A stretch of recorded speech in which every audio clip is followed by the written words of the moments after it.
Chat GPT जैसे generative AI tools आपको ऐसा लग सकता है कि ये टेक्नोलॉजी में एक बड़ी छलांग है, लेकिन एक्चुअल में ये एक और भी बड़ी सफलता यानी आर्टिफिशियल जनरल इंटेलिजेंस या एजीआई की दिशा में एक कदम मात्र है। तो एजीआई कितना एडवांस होगा करंट एआई वर्जन से, इसके क्या क्या एडवांटेजेस होंगे और क्या क्या डिसएडवांटेजेस होंगे, और इसे कब तक डेवलप किया जाएगा, इन सभी टॉपिक पर हम आज की वीडियो में डिस्कस करेंगे। स्वागत है दोस्तों आप सभी का इन्फोसिस चैनल में। एक ऐसी दुनिया की कल्पना करें जहां मशीन्स किसी प्री प्रोग्राम टास्क तक सीमित नहीं है, बल्कि इंसान जैसी क्षमता और ऑटोनॉमी के साथ काम कर रहे हों। एक ऐसी दुनिया जहां कंप्यूटर सेल्फ ड्राइविंग कारों को चलाते हैं, कॉम्प्लेक्स साइंटिफिक रिसर्च करते हैं, पर्सनलाइज्ड कंप्यूटर सर्विस प्रोवाइड करते हैं और यहां तक कि ऐसी चीज़ों को एक्सप्लोर कर पाते हैं जिसे हम मनुष्य नहीं जानते। ये एक आर्टिफिशियल जनरल इंटेलिजेंस की क्षमता है, एक ऐसी टेक्नोलॉजी जो ह्यूमन लाइफ और कार्य के लगभग हर पहलू में क्रांति लाने के लिए तैयार हो सकती है। हालांकि एजीआई अभी भी थ्योरेटिकल है, लेकिन कई ऑर्गेनाइजेशंस एक रोबस्ट डेटा इंफ्रास्ट्रक्चर को बिल्ड करके और एक कोलैबोरेटिव एनवायरनमेंट को क्रिएट करके जहां ह्यूमंस और एआई एक साथ सहजता के साथ काम करते हैं, इसके आगमन की तैयारी के लिए प्रोएक्टिव स्टेप्स ले रहे हैं। एजीआई, जिसे स्ट्रॉन्ग एआई भी कहा जाता है, ये एआई का ऐसा रूप है जहां artificial machine intelligence human level learning, perception और कॉग्निटिव फ्लेक्सिबिलिटी अचीव करता है। लेकिन हम ह्यूमंस की तरह एजीआई को थकान महसूस नहीं होगी या उनकी कोई और बायोलॉजिकल नीड्स नहीं होगी, और वे लगातार अनइमेजिनेबल स्पीड के साथ सीख सकते हैं और कॉन्स्टेंटली इंफॉर्मेशन को प्रोसेस कर सकते हैं। कॉम्प्लेक्स प्रॉब्लम्स को सीखने और हल करने में सक्षम आर्टिफिशियल माइंड को डेवलप करने का विचार कई इंडस्ट्रीज को पूरी तरह से बदल सकता है। जैसे जैसे मशीन इंटेलिजेंस उन कार्यों को संभालेगी जिनके बारे में हम पहले सोचते थे कि वे केवल इंसान ही कर सकते हैं, ये एक बड़े बदलाव और काम करने के नए तरीकों को लाने का वादा करता है। तो एजीआई किन पहलुओं में एआई से अलग है और एजीआई और एआई में फ़र्क क्या है? दरअसल करंट एआई सिस्टम, जिसे नैरो एआई भी कहा जाता है, ये एक स्पेसिफिक, सिंगुलर और लिमिटेड टास्क पर फोकस्ड होते हैं। इसे डेटा साइंटिस्ट द्वारा एक स्पेसिफिक टास्क को एग्जीक्यूट करने के लिए ट्रेन किया जाता है। ये रियल टाइम डेटा पर निर्भर करती है डिसीजंस लेने के लिए। Current AI technologies pre determined parameters के अंदर काम करती है। उदाहरण के लिए एआई मॉडल जो इमेजेस को रिकॉग्नाइज और जनरेट कर सकते हैं, वे वेबसाइट नहीं बना सकते। आज का एआई आर्टिकल लिखने और कार चलाने जैसे काम कर सकता है, लेकिन इनमें दुनिया की डीप अंडरस्टैंडिंग नहीं है। इनमें कोई सेल्फ अवेयरनेस, कॉन्शियसनेस या सोचने की क्षमता नहीं होती है। वहीं एजीआई क्रिएटिविटी और कॉम्प्लेक्स प्रॉब्लम सॉल्विंग के साथ वैरायटी ऑफ टास्क को समझने और रीजनिंग में कैपेबल हैं। ये सिर्फ मीनिंग नहीं बल्कि कॉन्टेक्स्ट को भी समझेगा, उन आइडियाज़ के बारे में सोचेगा जो इतना क्लियर नहीं है। ये प्लानिंग करने में और यहाँ तक कि इमोशंस को भी महसूस करने में कैपेबल होगा। इमेजिन करें कि एक AGI powered self driving car है। ये ना सिर्फ एयरपोर्ट से एक पैसेंजर को पिक करेगा और अनफेमिलियर रोड्स पर नेविगेट करेगा, बल्कि ये रियल टाइम कन्वर्सेशन भी कर सकता है। ये उस लोकल एरिया और वहाँ के कल्चर के बारे में सवालों के जवाब दे सकता है, यहाँ तक कि पैसेंजर की इंटरेस्ट के बेस पर उन्हें पर्सनलाइज भी कर सकता है। ये प्रेफरेंस और पॉपुलैरिटी के आधार पर एक रेस्टोरेंट सजेस्ट कर सकता है। अगर कोई पैसेंजर पहले भी इसके साथ ट्रैवल कर चुका है, तो एजीआई पिछले कन्वर्सेशन को यूज़ करके एक्सपीरियंस को और ज़्यादा पर्सनलाइज कर सकता है, यहाँ तक कि पिछली यात्रा में उन्हें पसंद आने वाली चीज़ों को रिकमेंड भी कर सकता है। तो ये था एक छोटा सा एग्जाम्पल एजीआई की कैपेबिलिटीज़ के बारे में। तो सवाल ये है कि करंट एआई सिस्टम में ऐसी कौन सी इंप्रूवमेंट्स की ज़रूरत है कि हम एजीआई के लेवल को अचीव कर सकें। तो कुछ 8 क्रिटिकल स्किल्स हैं जिसमें करंट एआई सिस्टम मात खा रही है और एजीआई को इसमें महारत हासिल करनी है। पहला है विजुअल परसेप्शन। जबकि कंप्यूटर विजन ने फेशियल रिकॉग्निशन और ऑब्जेक्ट डिटेक्शन में महत्वपूर्ण बाधाओं को पार कर लिया है, लेकिन AI system human like sensory perception को अचीव करने से बहुत दूर हैं। उदाहरण के लिए डीप लर्निंग के थ्रू ट्रेंड सिस्टम में अभी भी पुअर कलर कंसिस्टेंसी है।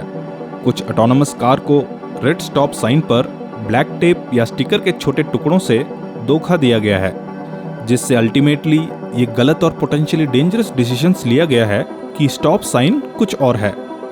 Current AI system context, colour और पार्शियली हिडन ऑब्जेक्ट्स पर कैसे रिएक्ट करें, इन पर अभी भी स्ट्रगल कर रहा है। तो एआई को विजुअल परसेप्शन पर इंप्रूवमेंट की ज़रूरत है एजीआई लेवल अचीव करने के लिए। दूसरा है ऑडियो परसेप्शन। एआई ने स्पीच रिकॉग्निशन में प्रोग्रेस की है, लेकिन ये एक्सेंट, सरकाज़म और कुछ दूसरे इमोशनल स्पीच टोन को नहीं समझ सकता है।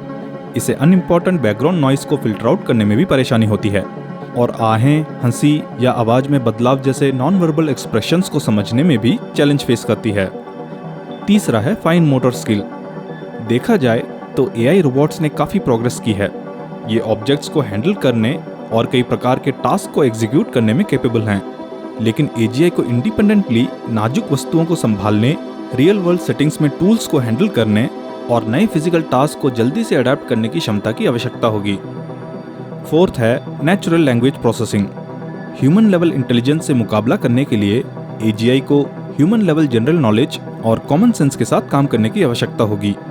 जब ह्यूमंस कम्युनिकेट करते हैं तो बहुत सारी इन्फॉर्मेशंस अनकही रह जाती है और उन्हें अज्यूम की जाती है, और एजीआई को इन गैप्स को भरने की आवश्यकता होगी। रिसेंटली डेवलप्ड जेन एआई टूल्स ने इम्प्रूव्ड नेचुरल लैंग्वेज प्रोसेसिंग को डेमोन्स्ट्रेट किया है, लेकिन उनमें अभी भी ट्रू अंडरस्टैंडिंग और कॉन्टेक्स्ट को समझने की कमी है।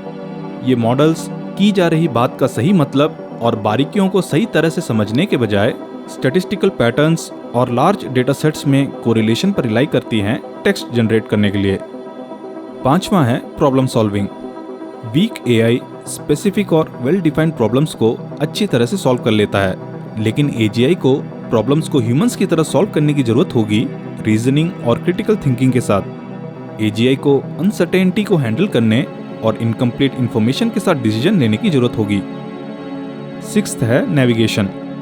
सेल्फ ड्राइविंग कार्स अपनी एक इम्प्रेसिव एबिलिटी को शोकेस करती है, लेकिन ह्यूमन लाइक नेविगेशन के लिए कॉम्प्लेक्स एनवायरनमेंट के साथ इमीडिएट एडेप्टेशन की जरूरत होती है। इंसान भीड़ भाड़ वाली सड़कों और खड्डों से भरी सड़कों में आसानी से नेविगेट कर सकते हैं, तो एआई को उस लेवल तक पहुंचना होगा कि ये ह्यूमंस की तरह ड्राइविंग में डिसीजंस ले सकें। सेवंथ है क्रिएटिविटी। जबकि एआई कुछ हद तक क्रिएटिव टेक्स्ट फॉर्मेट्स तैयार कर सकता है, लेकिन असली क्रिएटिविटी में ओरिजिनलिटी और न्यूनेस होती है। नए आइडियाज और कॉन्सेप्ट्स बनाना या सॉल्यूशंस देना ह्यूमन क्रिएटिविटी की पहचान है। आठवां है सोशल और emotional engagement.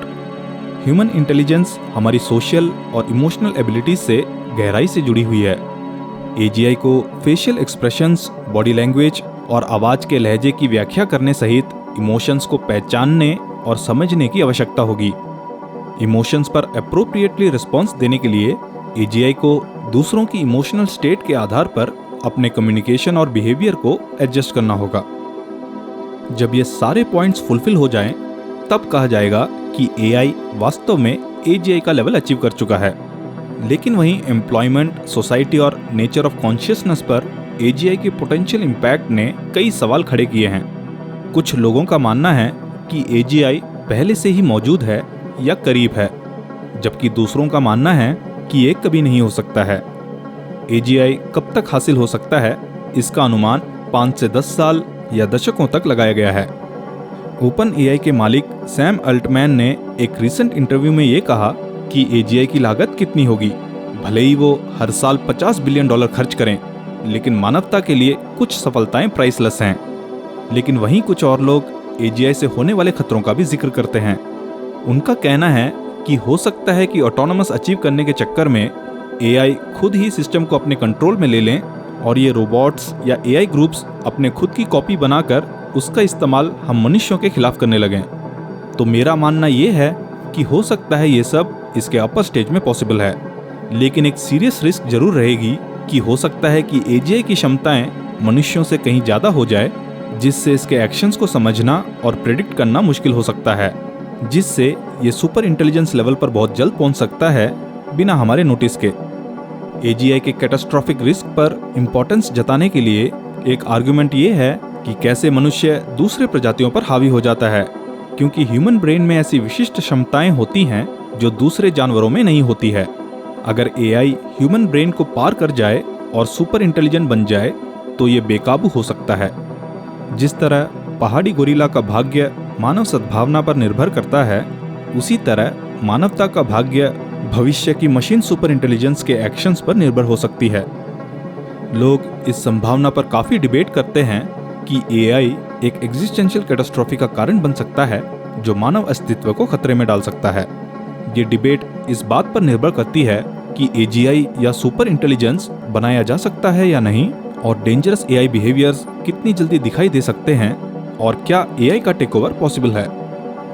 Geoffrey Hinton, Yoshua Bengio, Alan Turing, Elon Musk और सैम अल्टमैन जैसे लीडिंग कंप्यूटर साइंटिस्ट और टेक सीईओस ने सुपर इंटेलिजेंस के बारे में चिंता व्यक्त की है। 2022 के एक सर्वे में पाया गया है कि अधिकांश एआई रिसर्चर्स का मानना था कि कम से कम 10% चांस है कि मनुष्यों द्वारा एआई को कंट्रोल ना कर पाने पर एआई एक एग्जिस्टेंशियल कैटास्ट्रॉफी का कारण बन सकती है। 2023 में सैकड़ों एआई एक्सपर्ट्स और उल्लेखनीय हस्तियों ने एक बयान पर हस्ताक्षर किए जिसमें कहा गया कि पैंडेमिक्स और न्यूक्लियर वॉर के रिस्क की तरह एआई द्वारा एक्सटिंक्शन के रिस्क को रोकना एक ग्लोबल प्रायोरिटी होना चाहिए। एआई रिस्क के बारे में बढ़ती चिंताओं के कारण यूके के प्रधानमंत्री ऋषि सुनक और UN secretary general Antonio Guterres जैसे नेताओं ने ग्लोबल एआई रेगुलेशन को बढ़ाने का आह्वान किया है। तो आने वाला समय ही बताएगा कि हम मनुष्यों का फ्यूचर कैसा होने वाला है। एआई के 10 स्टेजेस के ऊपर एक वीडियो बनी है, उसे जरूर देखें। लिंक आपको आई बटन और डिस्क्रिप्शन पर मिल जाएगा। हम मिलते हैं आपसे अगले वीडियो में। अपना कीमती समय देने के लिए धन्यवाद।